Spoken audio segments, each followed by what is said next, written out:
Presidential decrees and acts of Congress are constitutionally invalid, no matter what the Supreme Court says, and no matter how many previous decrees and acts may be cited as precedents, if said decrees and acts are not patently, constitutionally authorized. Obeying the Constitution does not mean obedience by the people.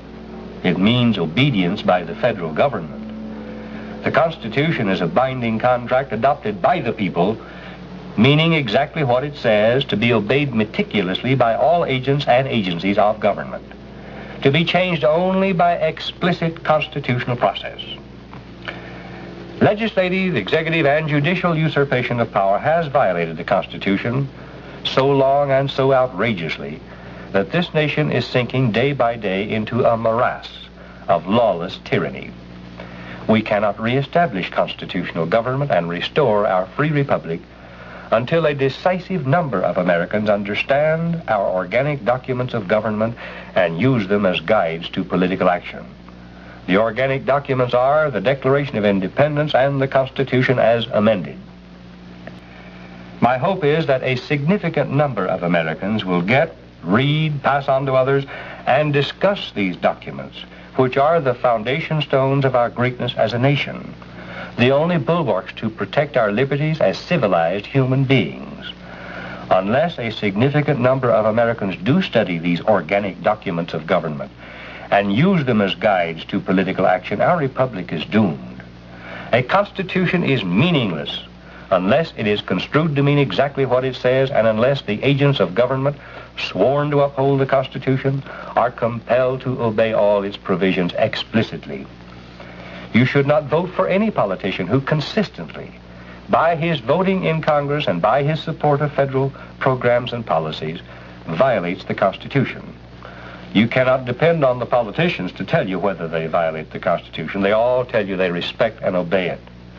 You cannot depend on any agents of government in the judicial, executive, or legislative branches to tell you what your Constitution means. You must read it yourself to find out.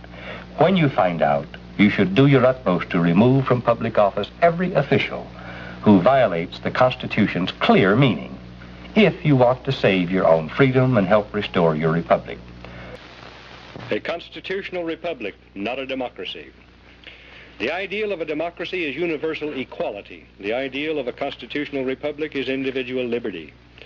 A democracy always degenerates into dictatorship, which promises government-guaranteed equality and security, but it delivers nothing but poverty and serfdom for the people it robs and rules.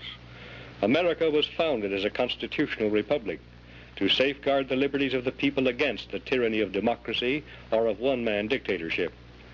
In this century, great strides have been made toward the goal of subverting our republic into a democracy. The foremost tactic of the subverters is subversion of language. By calling America a democracy until people thoughtlessly accept and use the term, the totalitarians have obscured the real meaning of our principles of government.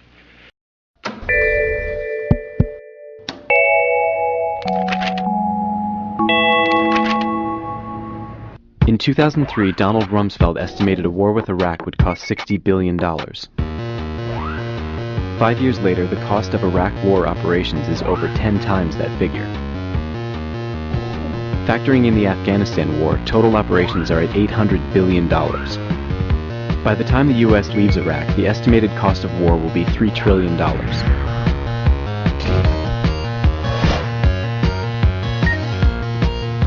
1.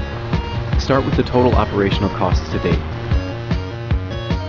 including tanks, combat pay, military training, military bases, and embassies. 2. Add additional military costs outside war spending. The military's budget is rising at a rate faster than any time over the last 40 years, and you can attribute that indirectly to the war. 3. Correct for inflation over the past 5 years. 4. Add operational and peacekeeping costs before and after the troops withdraw, since it's estimated that the U.S. will stay in Iraq in some capacity for another decade. 5. Add future health care for approximately 2.1 million returning veterans affected by war. 6. Add cost of restoring the military back to pre-war strength, because the Defense Department is not replacing equipment as fast as it's used. 7. Add Social Security to veterans who can no longer work. The total cost of war to the federal government is $2.2 trillion. 8. Add interest, since the war is funded primarily from borrowed money. 40% of the war's budget came from foreign countries, and they'll collect interest on it for many years. The total budgetary cost of the Iraq War is $2.8 trillion. Next, we calculate the cost to society. Add the loss of economic output from soldiers' death and disability. The government pays a dead soldier's family $500,000, a sum that's less than what he would earn by pursuing a normal life. And finally, the large-scale economic impact of a war financed by deficits that will divert funds from schools, roads, and research, all against a backdrop of rising oil prices, pushes the tally of war costs over 50 times the original estimate.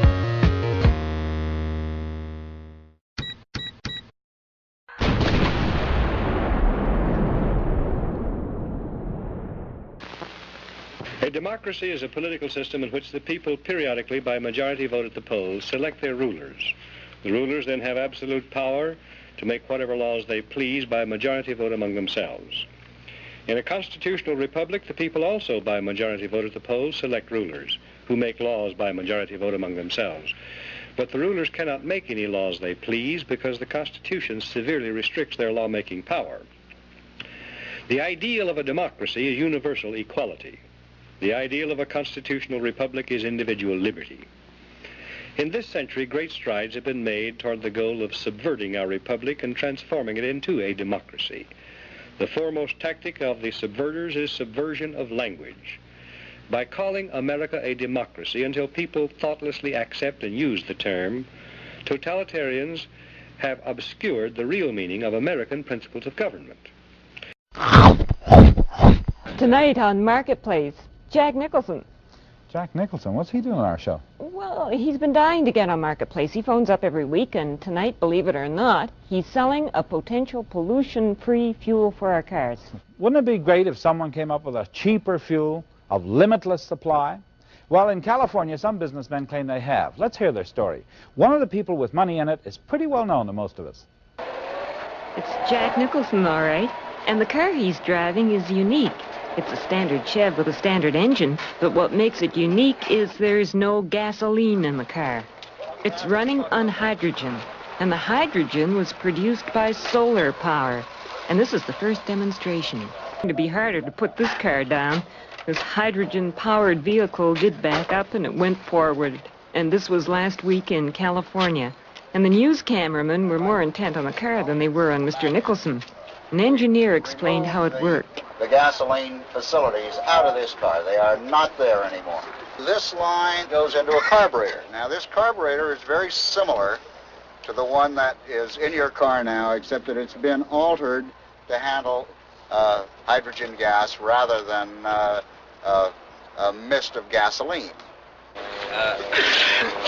If nothing else, of course, this will revolutionize suicide. Instead of carbon monoxide poisoning, you'll just get a steam bath. Water. This change in process right here that you see coming up would take 58% of the air pollution out of every city in the world. I would say that a shift in the oil economy might change some of the politics of the world at this moment. They say they'll be able to do it for a quarter to half the cost, about the same as if you were paying 35 cents a gallon for gasoline.